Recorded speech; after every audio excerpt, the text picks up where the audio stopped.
It's off season, folks. It's boring time. A lot of times, mostly debates. You can go look up on First Take, and Stephen A. Smith is just ranting about his Knicks, which nobody cares about the Knicks. I mean, it's a boring team. No one gives a crap about them. But what we do care about is the Packers. And that's why it's Pack Reacts time, folks. And that today is we're welcoming Dusty. We welcome Dusty from Pack a Day Podcast. Welcome to the show, Dusty. Gentlemen, excited to be here. Thanks for having me on. Awesome. And so the way we kick it off here, folks, of course, is we usually go through me, then we go through Mike, and then we go for Jeff. Jeff is usually the fun. He has the fun questions that pop up out of his head. Mike usually wants to ask about more about the backgrounds. We have our guests when we've had it on before. And me, I'm just the content guy. I love just learning more about content, the inspiration, all that. That's just me in my head, of course, my brain. So that's how we kick it off. But before we start, of course, make sure you leave a like on our Twitter page.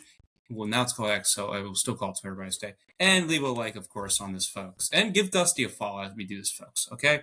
And watch the show, too, folks. But kick it off here. Dusty, what first got you interested in studying football beyond being a fan? I mean, there's a couple different things. There's one I was reading, I always watched football. I've been watching football since I was a kid. And I like men smashing into each other and the ball being thrown. I like seeing a spiral in the air. There's certain beauty in that, especially with the NFL films, music behind that.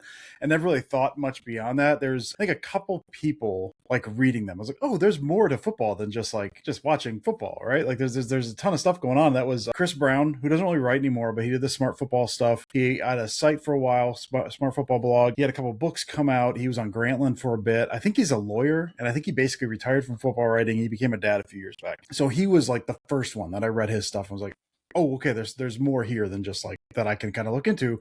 And then Mike Tanier, who at the time was with Football Outsiders, is now with FTN. I remember he wrote an article.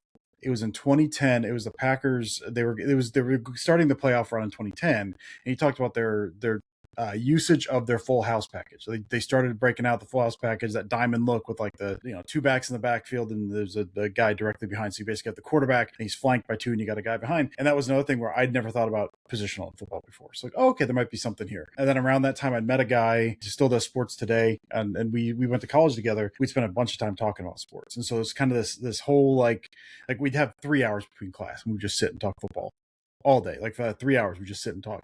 And so between all that stuff was kind of this, all right, I might want to look into this a little more. And then a few years after, NFL actually made the coaches film available. At the time, that was 2013, I think. No one was doing that. They just made it available. You couldn't get the coaches film before. I was curious about how football worked. And that was I could see at the time it was $60. I'm going to pay $60. I'm going to watch the Packers. I'm going to see how football works. How does a receiver get open was the main question I'm trying to answer. And no one was writing about that because it was 2013 and the film was just available. And so I was not planning on writing. It was just I'm just going to look at this stuff. I had an iPad at the time. I took a bunch of screenshots for every play. I'd watch every play on the coach's film. I'd take about 20 screenshots because all right, what's happening here?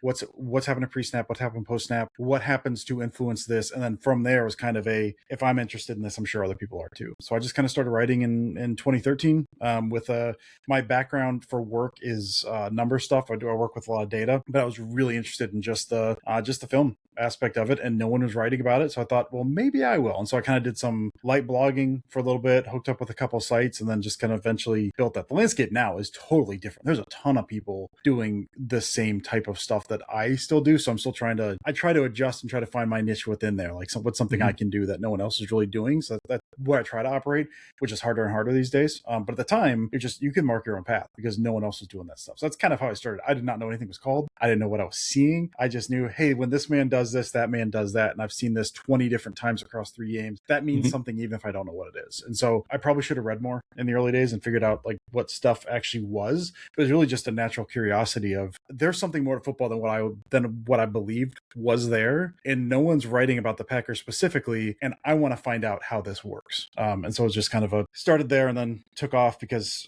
at night times are my time to just watch football. And so every night I just watch a little more football and try to learn a little something more. In the off season, I learned something more. And so I just kind of build off of that. But it was natural curiosity based with, oh, there's things here that I didn't know were here before. and now I need to figure out what they mean.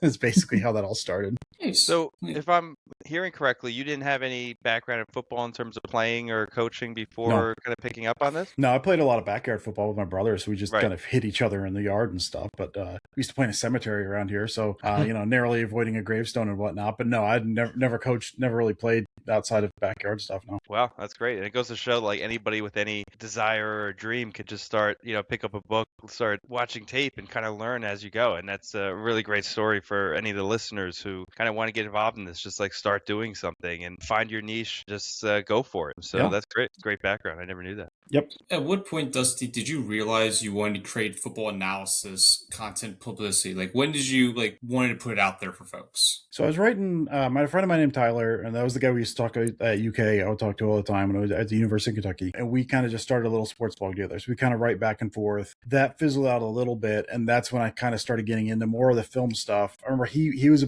he's since renounced them. He was a big Bengals fan at the time. And he was like, hey, can you watch all of Dalton's interceptions and just tell me what's going on there? Because there was a season he threw 20. And so I kind of started digging into that a little more. And from that was why did he throw this ball? Why did he do this? Should he have done this? Ball placement, anticipation, all of that stuff. So that kind of got me writing about that a little bit. And then that kind of fizzled out. And then I got to a point where again, if I can do something, if I'm interested, maybe someone else is. So I reached out to, was a Packer Update at the time, I guess. It was a blog that I read. I do not anymore. I think it's Packers Notes now. I can't remember. And I just hit him up and was like, hey man, if you're looking for any X's and O's stuff, here's a small sample. And he was like, yeah, go ahead and do that. And so it never really was I still feel like I have a long way to go, but it was a point where it was if I'm interested in this, maybe someone else is. And then I got let go from there, or the shop, he abruptly closed shop. And so, but then another site was like, hey, if you want to write over here, write over here. And so it did get to a point where there is some interest in at least what I'm writing a little bit. That's basically kind of the path I have taken has been, I'm just going to start writing. I'll see if this goes anywhere. At the time, I never thought I'd get any money whatsoever, even to cover the expenses I pay to do this, right? Because I do pay quite a bit to do it. I never thought I'll get expenses to pay for this. It was just, this is a hobby. This is something that interests me. Maybe 2 other people will read this at some point. And so it's grown from there in terms of the platform, the places I've been able to write for, the things I've been able to do, the people I've been able to meet is still just, I think back on, I had a show for 2 years with John Kuhn where we broke down football. That's insane. How they shouldn't have me doing that stuff. That's crazy based on how that stuff started. But it really was just it still is I've told people, if I ever lose interest in this, if it's something that I don't want to learn about this anymore, or I feel like I've learned everything I can learn, I'm just not interested, I'll pack it up. It's right. It's a hobby. It does not matter ultimately, but I'm still curious, I'm still interested. It's still, when I sit down to put on film, and I'm rewatching all of Jordan Love's throws from 2025 right now. I'm looking at process and all this stuff now. And there's still that spark when I sit down. It's still exciting to do. And so it's, as long as I can keep doing that and I have some kind of platform to do that, even if it's on my own, I'll just keep doing it, I guess. Nice. Just to add real quick, because I think that's super important, kind of ties back to the whole stick of our show, is that's what really speaks to the viewers, is that the people that are putting in the time and effort to do this analysis actually really care about the team. They're not doing this for a paycheck, not doing this because they went to journalism school, but they're doing about this because they're passionate, just like the viewers are. Anyone who wants to kind of be in your shoes, or in the podcast world or stuff, you have to want to do this not because this is a job, but because this is your hobby and life's kind of like work, in terms of this is the Packers. I'm a huge fan, and I want to meet different people and learn as much as I can about the team. So that's awesome that you started kind of from the bottom, and maybe we're able to make a few bucks here or there, but that was never the goal, it sounds like. So that's awesome. Yeah, no, it's the more I've looked into the industry, the more insane it is. And being older with a family, I've whatever dream I had has since been given up. It's very much driven by why does this stuff work? Why are the players good? Where do the players make sense? I was talking about that this past week with someone. That was the Robert Mays had an episode this past week on Athletic Football Show with Dan Painter, the OC for the Bengals. What's always gotten me about Mays, and he's obviously much bigger and is doing this for a living, but he still has that like natural curiosity that drives everything. That is the how does this work? That conversation was, what is an OC that doesn't call plays? What does he do? And it was a very wide ranging, but it was also like very minutia, like what does the day-to-day look like within a week? But what's behind all of that is just he's curious, and he has the platform, he has the ability to talk to these people to do that. So he's got more resources behind it. But if he didn't have those resources, he'd still be digging and doing that stuff. There's that natural like passion and curiosity. And I think the best people that do that stuff, that's what drives them. It's not if you're doing it for a paycheck. First of all, good luck. Second of all, I do think that shows if that passion and curiosity isn't there. I think you kind of need that. You need something driving you forward. What's making you curious? How do you kind of pass that information down as well? I think those are the best people are very good at that. I'm gonna have to check out that episode because so if there's one team that needs to know about what the offense coordinator is doing when they're not calling plays, it's the Packers. So I've thought that a few times. I definitely want to watch that episode. So I'll check it out. Thanks. It's very good. It's really good. Yeah. And then my last question I have before I pass over to Mike, Dusty, what is one lesson from football that applies to life, would you say? Oh man, from my perspective, I'll never be afraid to ask questions, never be afraid to say. One of my best bosses I ever had, his best trait was playing dumb. He could know what something was, but in order to drive something forward, it was this, I don't know what that means. Can you explain that to me? Can you explain it to the other people in the room? And that applies to so many things of this. Like, if you are curious, don't be afraid to just say, I don't know what that means. Can you tell me something about that? Or it gives you an opportunity to learn something about someone else, about a different group of people, about a different person, about a different way of life, about anything. Like just that natural curiosity of not being complacent with kind of what you know and where you are in life, but just this drive to not just understand better, but just to be better. So far, great conversation. I think we've kind of hit on how you started in, blogging. So I kind of wanted to kick it over to kind of how you got into the podcasting world. Obviously, you do a show on Pack-A-Day podcast, the actual podcast version, not the YouTube version with Andy, but I believe you've been on that show, the YouTube version a few times, right? A couple times, yeah. Couple times. So I actually first got introduced to Dusty from the Pack-A-Day podcast. So I guess I was curious how you first connected with Andy, got on the show, and then my next question, which we kind of discussed prior to going live, but how you kind of met Sarah and Steve, and then finally how those relationships have kind of shaped your Packers fandom and your experience in Packers media space now that you've had them for so long. Kind of like how your working relationship with them has changed your day-to-day approach. Sure. Yeah. No. How I got started with Pack-A-Day was so when I started writing, I was Packer Update, but they wanted to start, they had a podcast already and they wanted to start a different one while I was there. And so the name we came up with, it was Pack to the Future. And I didn't know any of the guys. There was 3 guys who were friends. And then they were like, do you want to do this as well? And I thought, okay, yeah, I'll go ahead and do that. And so we did that for a couple of years. Those guys are still good friends. I still talk to them, texted them a little bit a few weeks ago, actually. And that went about 2 years and it was kind of nearing its end, both the site and I think the podcast people, you're doing it for a hobby. People eventually you start having kids, you start having different priorities. One guy got a promotion at work, stuff like that. And so we came up on an off season. There were some things changing. Andy had put out, I'd known Andy for a little bit, been friendly with Andy for years, and he'd put out something about thinking about starting up a daily Packers podcast. Who would be interested in that? So I just responded and be like, hey, there's an opening. I'd be down. At the time, there's a lot more people because Andy was not doing that every day, and he wanted to make sure he had all of his days covered, but he also didn't want to overtax anyone. And so there was 20 some odd people or more than that, I guess, because there was some 1-man teams, some 2-man, some 3-man teams, and some of them were every other week. And so what I had told Andy was listen, I'm still doing Pack-A-Day or Pack to the Future. Sorry. Still doing Pack, which that was very hard to get used to because they were way too close together.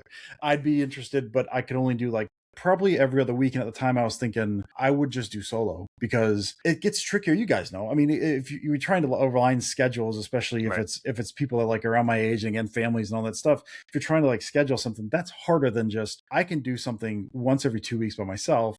And just whenever I have time on a Tuesday, I'll do something for 20 minutes and I'm good to go. Because that's what it was. The intro is still 20 minutes a day, and no one holds to that. It's a running joke at this point that the 20 minutes a day is not no one does that. Andy, I think, sticks pretty close. Ross's daily draft stuff gets there, but that's about it. And so I joined. I did one solo show, and then Andy immediately was like, "Hey, I got a guy I want to introduce you to," and that was Steve. Steve does he was with another group at the time. He does the intro, so the voice you hear at the beginning of everyone, like the this is the Pack a Day podcast, right? Right. That's Steve. So Steve is because Steve was did Chicago radio for years, so he's got a good radio voice. So I hooked up with Steve doing that. Pack to the Future, I think, fell apart. I think I honestly did maybe 3 episodes of Pack to the Future after I joined Pack a Day, and then just everyone kind of went their separate ways. The site kind of fell apart. Very sad. Those guys are still cool. Again, still talk to them quite a bit. And then so it was me and Steve, and then we were doing it every other week, and then they ended up doing us weekly. And then Sarah joined maybe 6 months in because they want to do like a 3-man booth type of thing. I know Sarah was very at the time. I think Sarah was a little hesitant to join. I think Andy had reached out to her. Sarah was writing for Cheesehead at the time. She was doing weekly recaps of the games, and he was like, "Hey, you might be interested in doing this."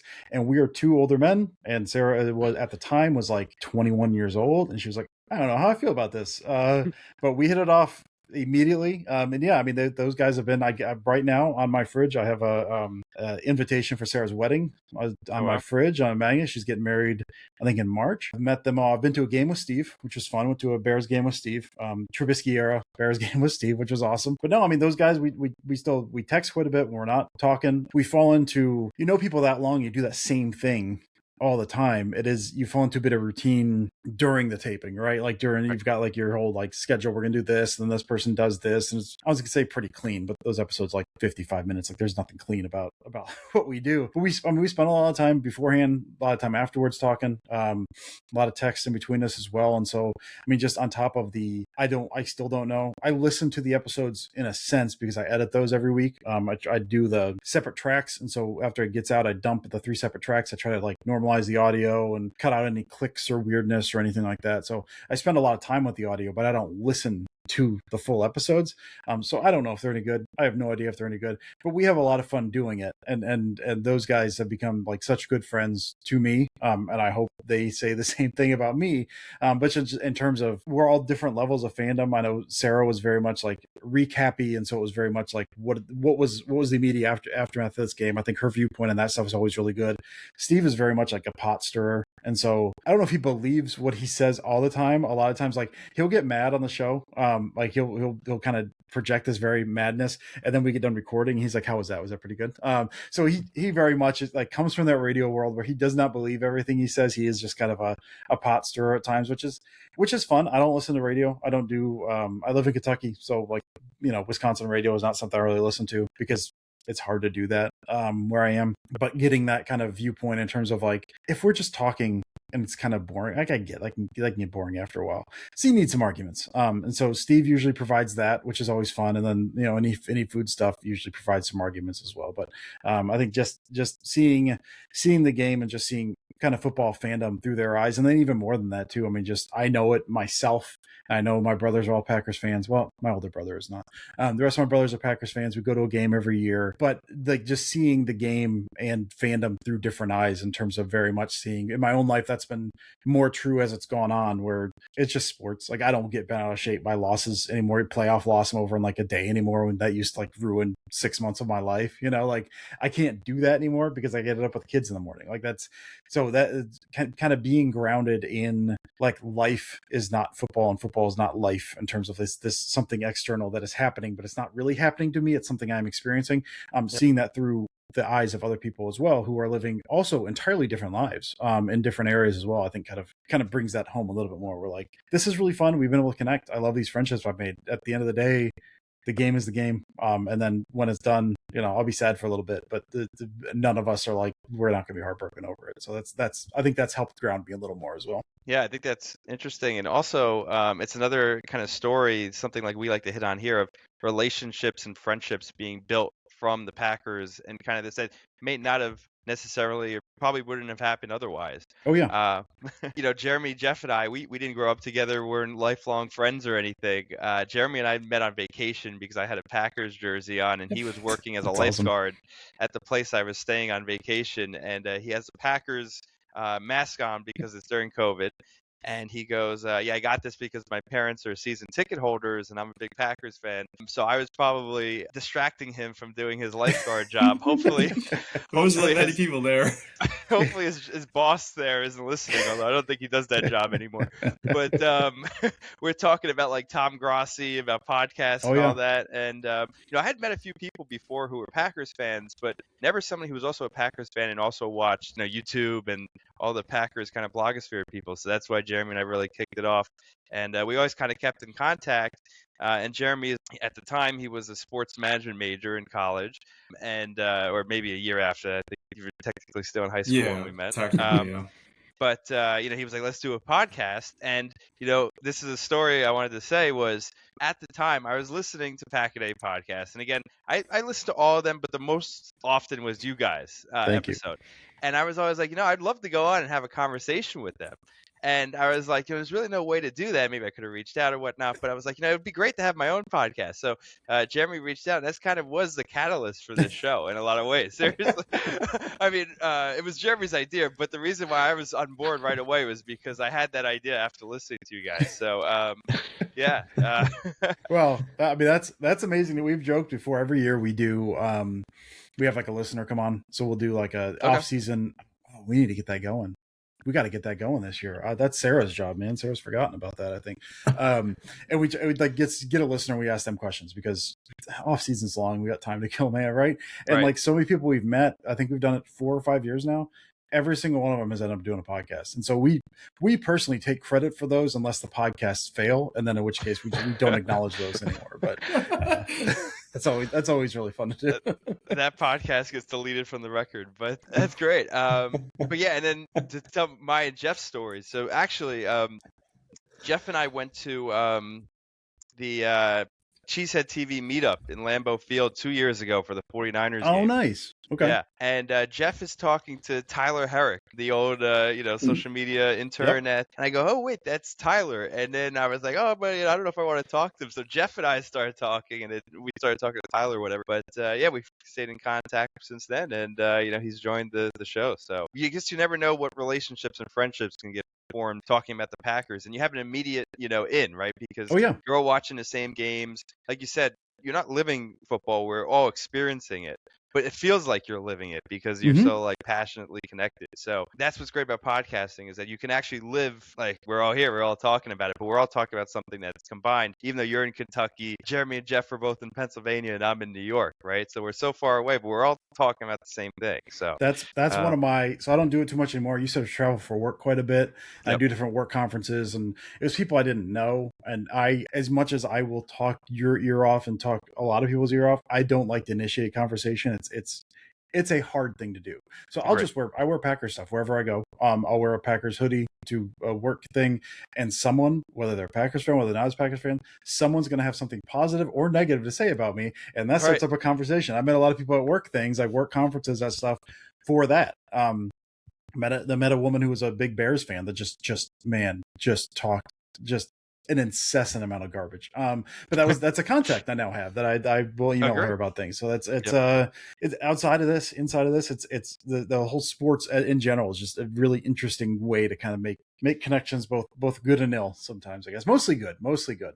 Tyler Herrick introduced me to Hinterland. They had Korean duck wings. I don't think they have them anymore. That was the first time I met Tyler. He was like, get those duck wings. Didn't steer me wrong. Those things were incredible. That's great. Okay. My next question. So I know we're in the off season, but I did want to have some kind of X and O aspect since that's like the main thing of your commentary. So a big thing about this season, right? I thought after week 2, right, we're looking like we're on fire. We're about to go all the way. I think kind of what derailed us in a lot of ways were injuries. So since you watch a lot of tape, you kind of see the X and O's. What I'm curious about is when major contributors go down. So Tucker Kraft, Devontae Wyatt, Micah Parsons, right? How does that change from an X and O perspective, kind of the way the coaches run plays since they have different players in there that obviously don't have as much talent as the guys they're replacing? I'm just curious if there's a noticeable difference in kind of the plays they're running that you're seeing because of the different personnel that's in because of injuries, if that makes sense. It's really interesting because that is something McCarthy, I had a long running joke about McCarthy. I'm a big Mike McCarthy fan. I loved watching his offenses. Those were so much fun. But when someone got injured, he would just run the same stuff the exact same way. The amount of times he ran Richard Rodgers on a flat route on the slant flat stuff drove me insane. That's not his game. Like, he can't do that, but that was something in the playbook to do. But then I think it was Finley went out, and so it was all right. Well, we'll just stick our other tight end in there. You can't have him do the same thing. But that was McCarthy was very bad at that. I think he's gotten better at that. But there was a spell McCarthy was really, really bad at that. LaFleur, you can see. I mean, it's really evident with the quarterback stuff where the offense just changes completely. But he will try stuff early in this, even if guys are healthy. He'll try stuff. The way the offense looks early in the season versus the way the offense looks late in the season, a lot of times wildly different. Because he'll come in with an idea. We want to do a couple of years ago. It was we want to do like this power run game. We want to pull our guards. We want to just hit a certain spot. We want to get away from the zone stuff. Their guys got injured and their guys were bad and they couldn't do it. And they had like 2 games where they were running a bunch of power and they couldn't do it. And he's like, all right, fine, we're back to zone. Like, we're scrapping it. We're going back to zone, doing some more motion stuff. You'll see them at times for young guys specifically. They'll just stop running as much motion during certain points or lean really heavy into play action if they don't trust the wide receiver. And so that's some of it in terms of like feeling out throughout the season. And you'll see them, they had one, I think it was 2 years ago, they had this whole big thing where like they wanted to run all this motion, they wanted to run all this power, and you had first 4 games and it didn't work. And so they simplified it all. The offense got completely simplified, and they basically like an accordion. Like, they had this, like, the front end was bad, and then they smashed it all together and simplified it all, and they basically were like installing stuff on the fly. And then late in the season they expanded it all. I think that was that Cowboys year. I think that was the year they went to the playoffs and beat the Cowboys in that year, when they kind of expanded the offense. You'll see that to a certain extent with when someone goes out. I mean, they built the offense around Tucker Kraft. Like, they talked about it all offseason, and they truly did. Like, so much of the motion stuff they were doing, they had like the YY wing, like the 2 tight ends in line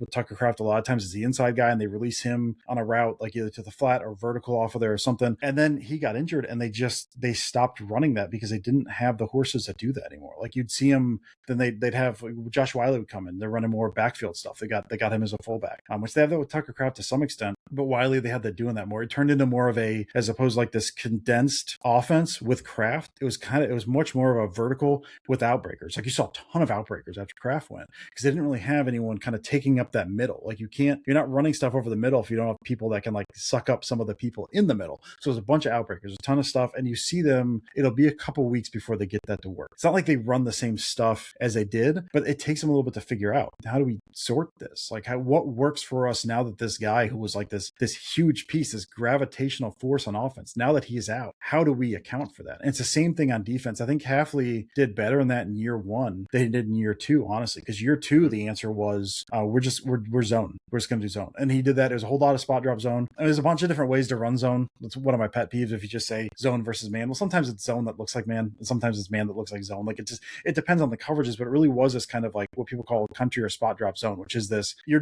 hook zone, you're dropping, you're at the line, you drop 3 yards back, you're covering grass, you're looking in front of you, eyes on the quarterback. That's cool when Micah Parsons is out there and you're getting the ball out quickly and you can jump on that. But they didn't really adjust in year 2 off of that. Year 1, Hafley, they tried to run some of that stuff, and there's a lot of kind of 2 high and then rotate down to single high, and it wasn't working because they couldn't get pressure. And then he leaned so much into the sim pressure stuff and so much into, all right, we're just throwing Edge Cooper everywhere. We're creating chaos. It wasn't quite Flores, but it was Flores. And so year 1, you saw a lot more to Hafley.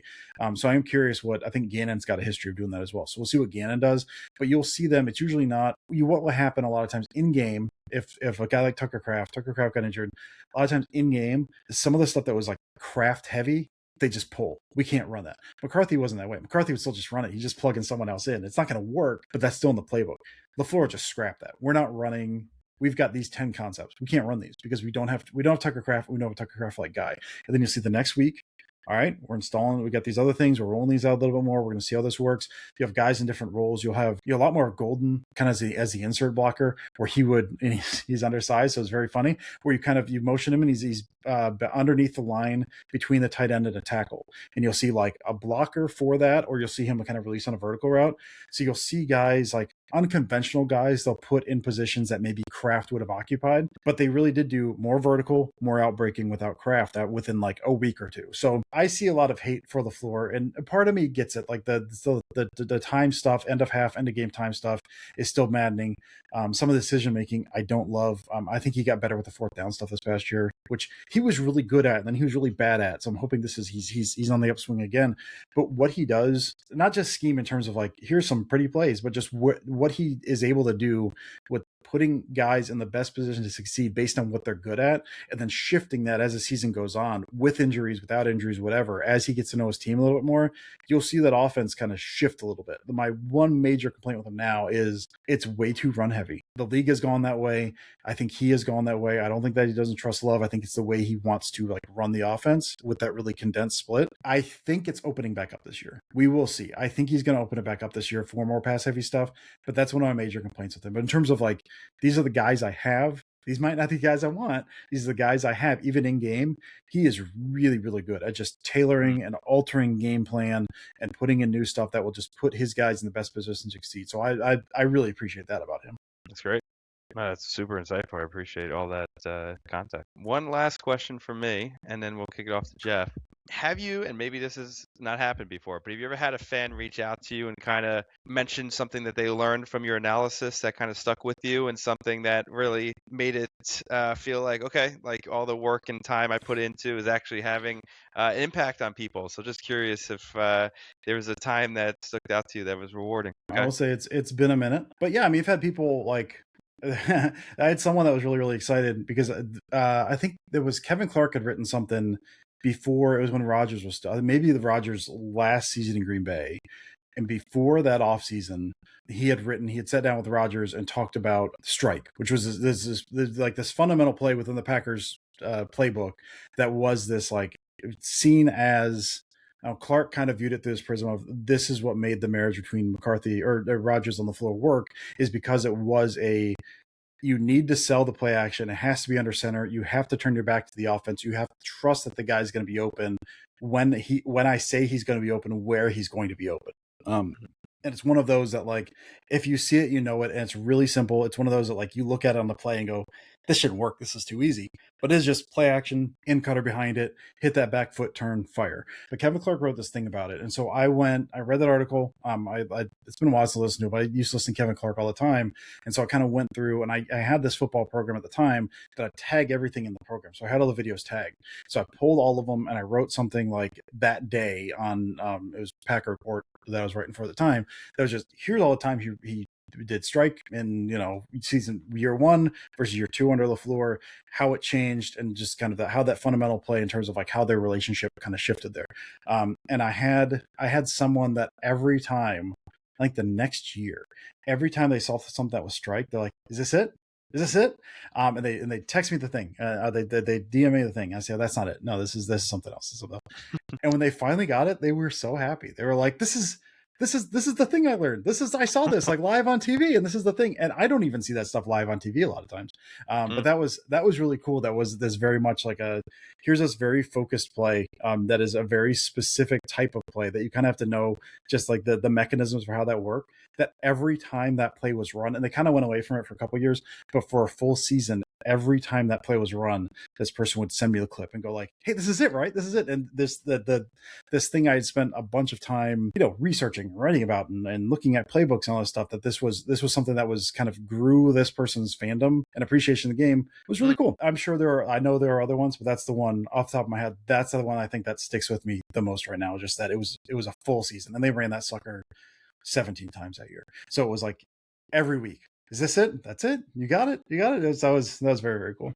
That's pretty cool. It's actually, once you start to learn the plays and understand it, it's almost like an Easter egg where you're watching like, oh wait, yeah, I know that play. It's the Leo meme, right? You're pointing, there it is. I see it. Exactly. Yeah. We should try doing that. Like try to come up with some plays and see when they run it. But yeah, that's interesting. Oh, that was cool. All right, Jeff, we'll kick it to you. I know you've been quiet for a while. No, it's all Fancy good. to get going.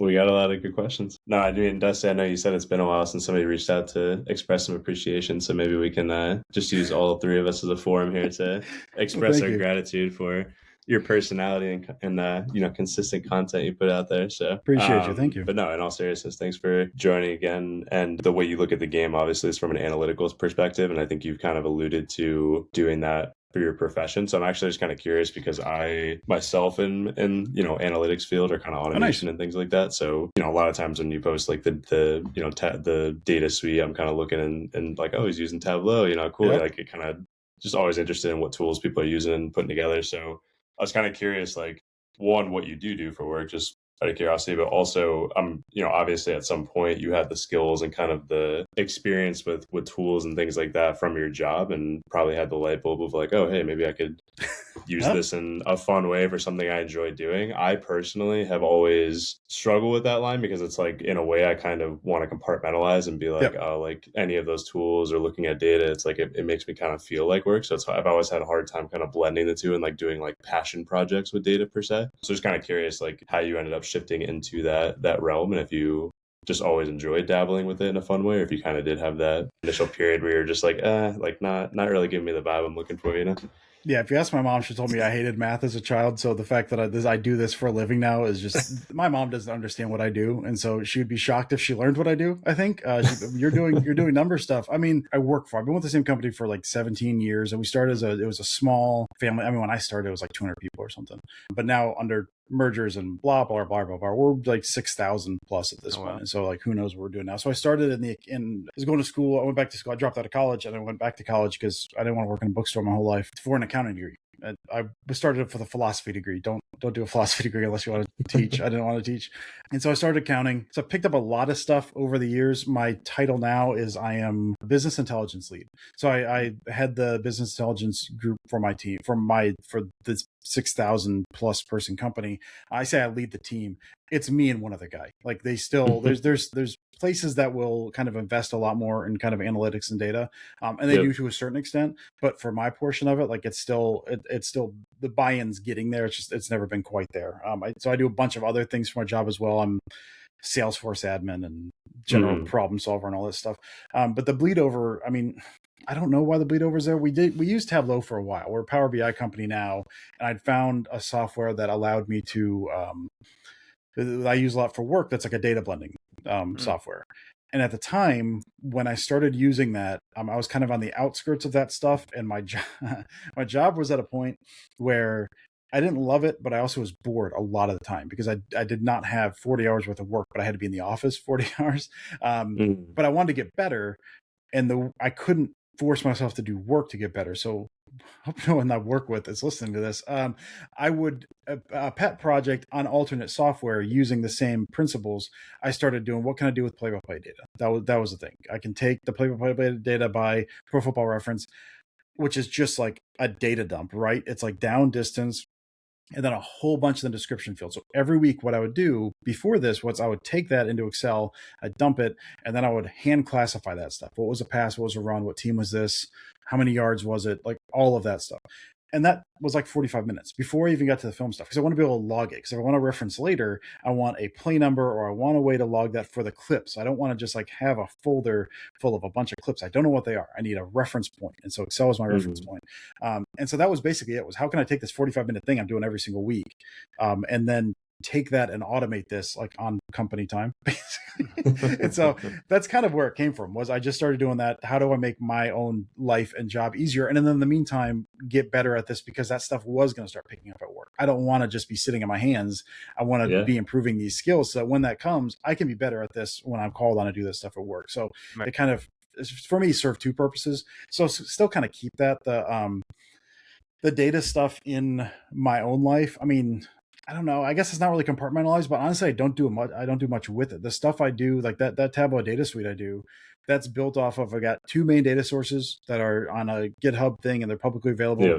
I take those, I put them in. I use a program called Nime. No one cares about this. It's a data blending program. And then I hit run on it, and then in 20 seconds, everything's categorized. I've got all that. And then I use that to like classify the play. So when I go through my initial film watch, it is just like, here's this concept, here's this concept, here's this concept.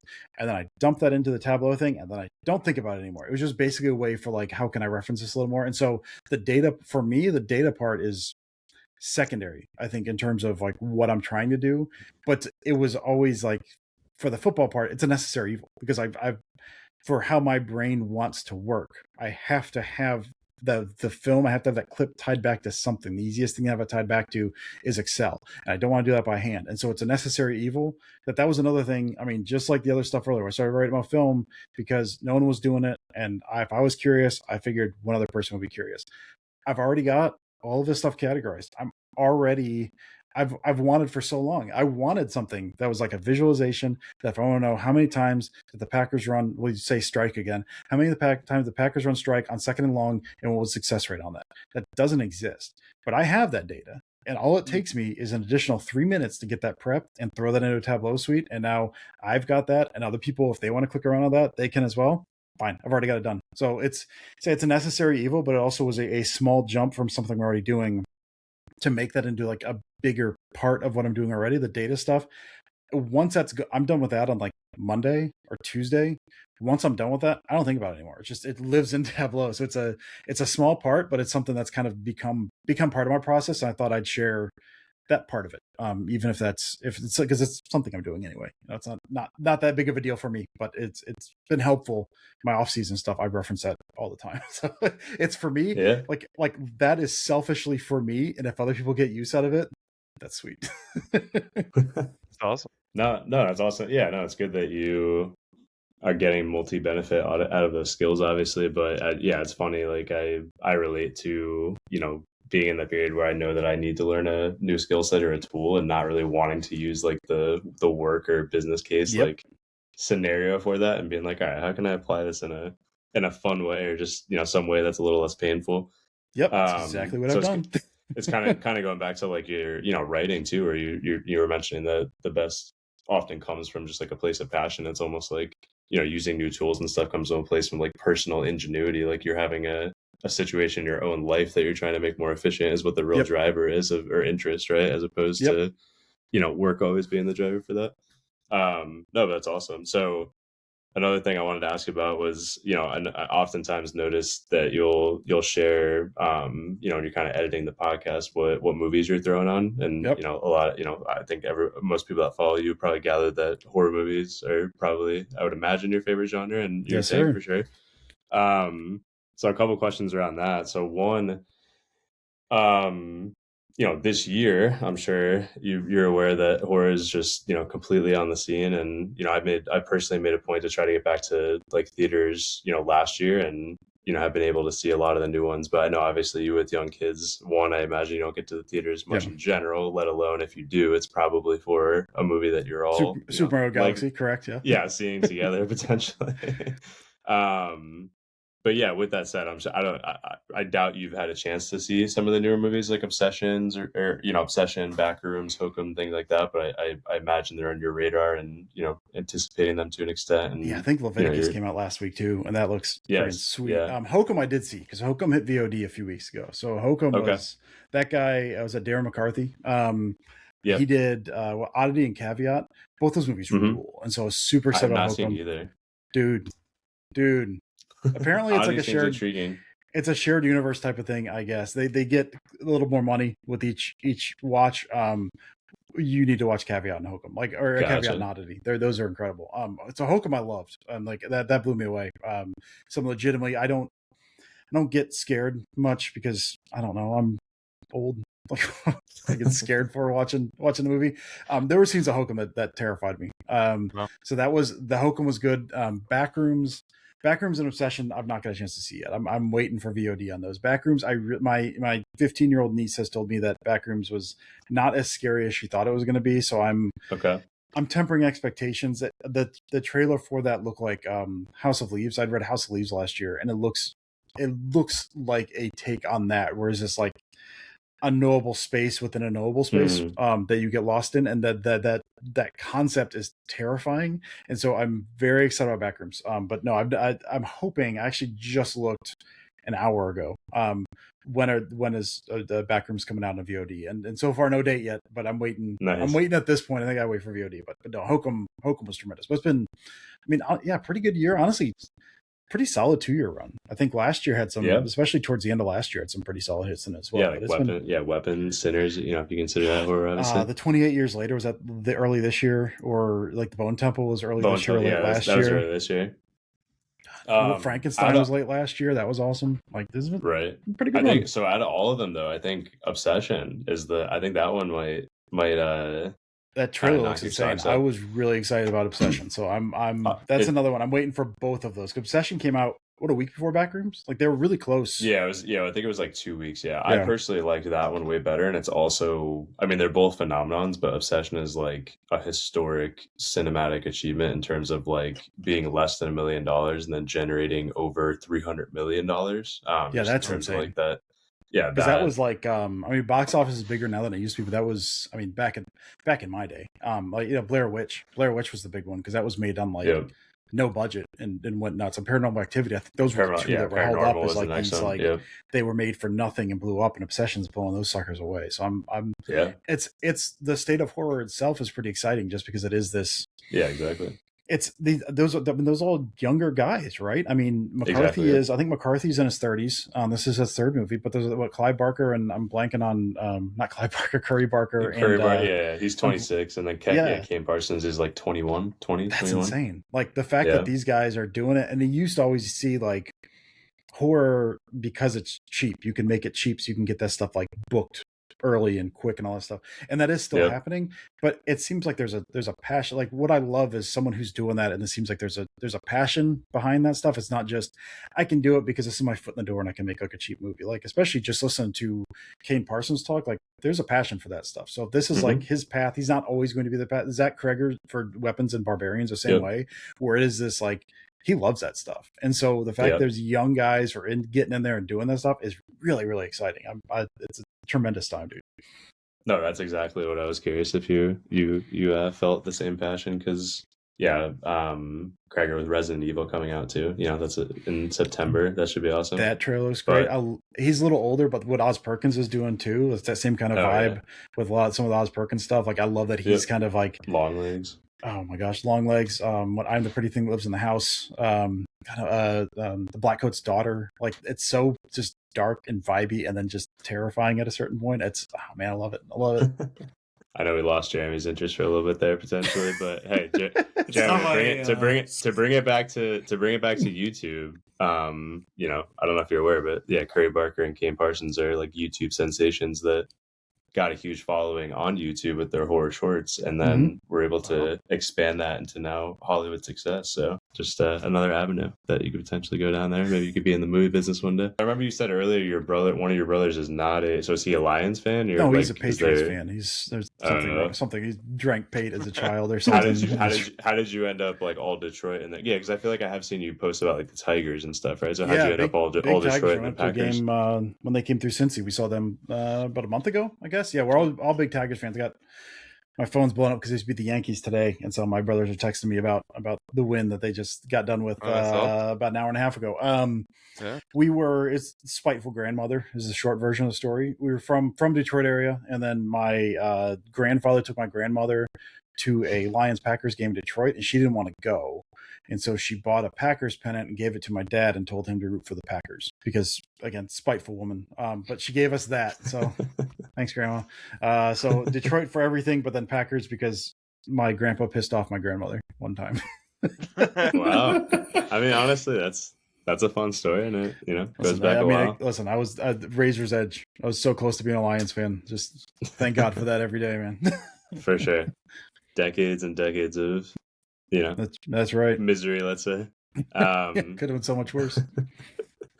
All right, so I like to end the show with asking, coincidentally, I know we were just talking about movies. That's not always the case, but we do end with asking, what is your favorite sports movie? Just kind of that comes to mind. It doesn't have to be the perfect answer, but more just one that you would watch a bunch when you were a kid, or that takes you back to childhood summer memories. Takes me back to a kid. I'd say it's got to be Sandlot. I watched that movie 1,000 times. I didn't watch a lot of movies as a kid. So sports movies I watched as a kid is probably Rudy was like number one. My parents were suckers for like the wholesome movie that probably told a very, very small fraction of the actual truth. But the Sandlot's one, like I've not watched that in years, but I watched that, I mean, once a week for months for a period there. So yeah, I think it's got to be Sandlot. That was huge for me as a kid. That was such a fun movie. We used to get together and play backyard football, backyard baseball a lot, and so that spirit of it you kind of carry a little bit, right? Like absolutely, that could have been me, a different world. Absolutely. That could have been me in there. So right. No, the 4th of July like scene with like the fireworks. Yes. So they're just like right that I feel like that's just like one of the best movie scenes Nostalgia. of all time for sure. That just like encapsulates just such a universal, obviously like American childhood experience, right? Of Mhm. like obviously that's a certain period of time, but you kind of, generally speaking, I thought you were kind of talking about when they're resonate. vomiting the chew all over each other. Like that's also a universal experience. Yeah, for sure. I mean, for most, yes. Whether it's the full blown leaves or pouches or whatever it is, but everybody goes through a dip phase at some point. That's right. That's right. But no, that's all. I think that's all we got for you. So thanks again, Dusty, for joining us. Jeremy, anything you want to wrap us up with? Oh, I did have one question because Jeff actually made me think because we were talking movies here, and he didn't, and Dusty didn't mention the one sports movie because it kind of goes back to where Dusty's talking about the data analytics and everything.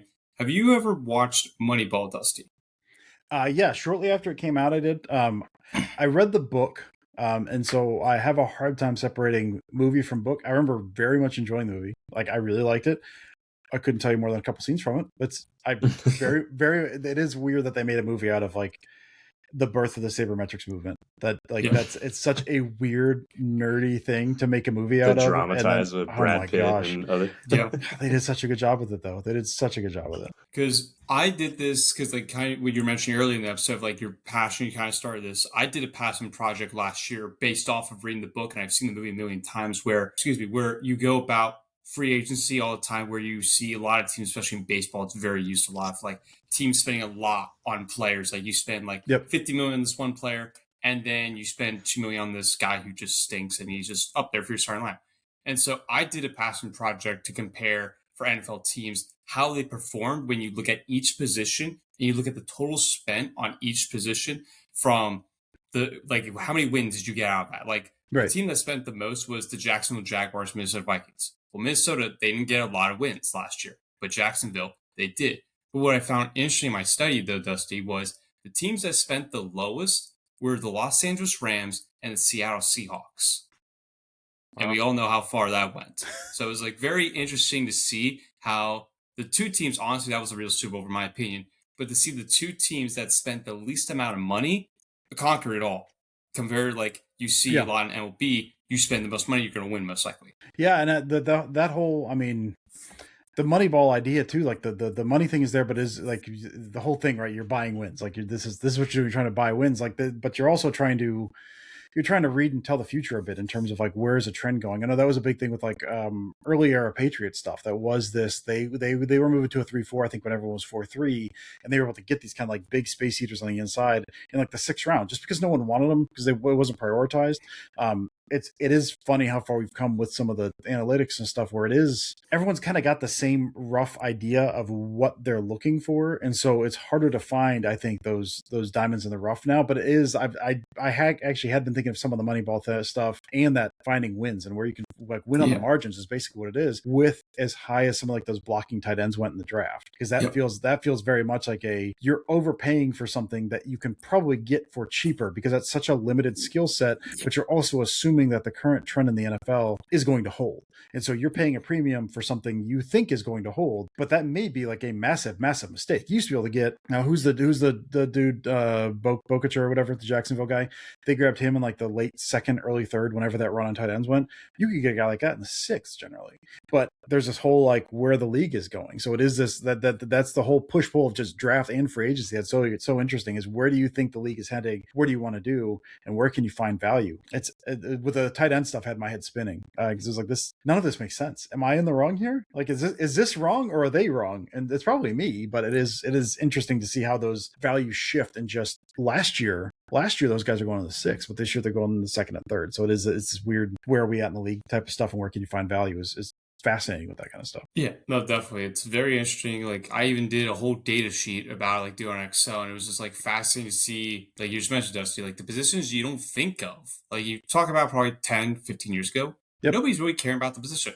Nowadays, everyone cares about it. Like tight end, like you have tight end university, like they care about that more. Wide receivers, okay, that was used already. But then you also have running back wise, where I think it was the Josh Jacobs free agency, where that was the clash of seeing who's going to spend on the top money, because the narrative was you're not going to be spending on the running backs in the market, because the theory was if you spend cheap, you're going to win the Super Bowl with a cheap running back. And that was the trend for many years. But it's very interesting to see how like Saquon Barkley broke that. CMC almost broke that many times. And so it's like very interesting to see how it all plays the position wise. See, do I really want to spend that money or do I don't? Now, quarterback wise, that's going up every single year. That's a different animal. That's like an entirely different sport you're paying almost at that point. Yeah. So it's very interesting to see which positions do you spend closer eye on that no one really looks out for. I think O-line, I think it really depends on your O-line coach. If you have like the Packers for many years, Goody did this. He would draft guys in 6th round, 5th round later, find the hidden gems. And he still finds that to this day. But it's like fascinating to me of like, you have to have like certain priority of like, if you have great coaching, it can help you out, not miss out totally of like diamond the rust. Yeah, I think linebacker, we're going to see that too. I think we're starting to see the linebacker because for years, linebacker was the same as running back. Like they just have to not be terrible. You can grab them middle rounds, if not be terrible. And now, especially with the rise of tight ends, you're seeing more like there's running between the tackles. There's more action in the middle of the field. If you don't have at least one good linebacker, you're kind of screwed. And so the price, both draft, which linebacker draft stuff is weird because those guys usually are not good for 3 years, but then you're paying a free agency. So the price of those guys we've seen just in the past 3 years really have gone up, which has been, that's something that was never the case. That was always a don't draft linebackers before the 2nd round unless you think they're generational talent. Like that's been a fascinating position to track. But folks, that will wrap it up here. We appreciate Dusty coming on Pack Reacts. Once again, make sure and we'll leave it in the chat here or when we post this, of course, in the comments. To find Dusty, you can definitely reach out to him on Twitter. You can find him everywhere. If I'm correct, Dusty, on almost any social media platform. Yep. Yeah. Mostly living on Blue Sky these days, honestly. But yeah, I'm trying to make my way back on Twitter a little bit here and there. Depends on the day. Pack a day, obviously. Yep. The Draft Room series, is that still on? or the YouTube series that you run? So kind of yes and no. I'm trying to figure out what to do with that. That's always as I have time. So I've got some ideas kicking around for that. There is a YouTube page that's just at Dusty Evely that I try to do stuff during the season. I've got some ideas for off season and then they never happen. So eventually that will get back up. But then once a week at Acme Packing Company is where most of my writing is. So I got stuff running around here and there, but that's the main spot I'm doing stuff at this point is Acme Packing. Awesome. Well, we appreciate you coming on again. For me, just Pack Reacts podcast. Let's go. I'm taking over.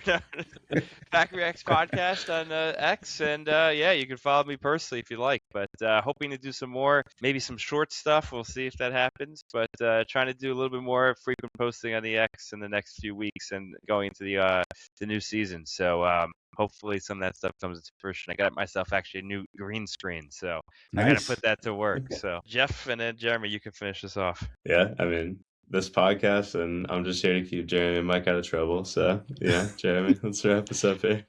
Well, great stuff as I try to keep us out of trouble here, of course. Of course, you can find me on YouTube. You can find me on my podcast series that I've done with sports industry, also with the GOAT series. So any debate you basically have now about football, greatest players in position, decade, you name it, you can definitely find my YouTube channel to find more football content. And I will be also doing other sports content for men and women for GOATs series this coming out next month. So you can check that out, folks. And I'll say, Jeremy, you've been putting some good content up about the people in sports business. So I think that's great stuff. People should go watch the sports business series that Jeremy has with some guests. Yes. But without tuning here, folks, and as always, we got Pack a Day podcast. We've got the true one of Dusty here, and then we got Pack Reacts. You know, it's going to be a fight to see who's just going to have Pack to the Future Pack. Someone's just going to have Pack as like your regular title nowadays. It's just going to be that. But that'll wrap it here. And as always, go Pack, go. Go Pack, go. Go Pack, go. Go Pack, go.